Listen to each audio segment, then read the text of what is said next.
Hi guys, I just wanted to check in. Happy Winter Solstice. Okay, so something really cool that I did last year was I manifested Colombia. And I can't tell you how many times the year prior I was like, you're going to move to Colombia for good.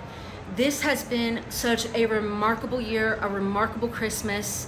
It has really been a dream come true with a ton of hardships. Please don't think it was easy. It was the hardest thing I've ever done in my life, and I've lived a very difficult life. Probably one of the hardest things I've ever done in my life. Anyway, so I'm gonna go out tonight. There's some things I want to tell you though about Colombia that have changed me. Like number one, I used to go to bed at 8 p.m. every night because I was honestly so exhausted by the state of the world in the United States. Now I don't go to bed until like 1 a.m., which is wonderful. And then I wake up and I have so much excitement and joy to just go live life. That is probably like one of the biggest changes. The second thing is my diet. I am eating a bunch of pastries. Don't get it twisted. I really am. In fact, I'm going to go see if they sell Ozempic downstairs over the counter. I will let you all know if that actually will happen.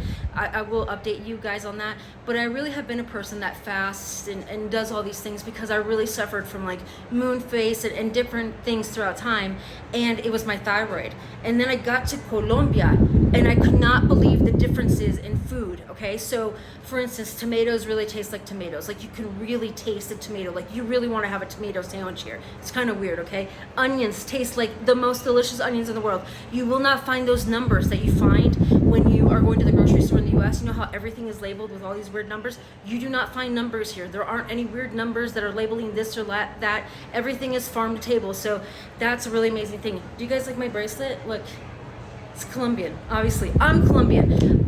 There's so many things I want to talk to you guys, like what it feels like also to be, which I talked to you guys before, but there's this trend that is going around, and has gone around for a long time, about really Europeans living in Colombia and Mexico and how they act better than maybe someone with a little bit more melanin. I have never felt that way.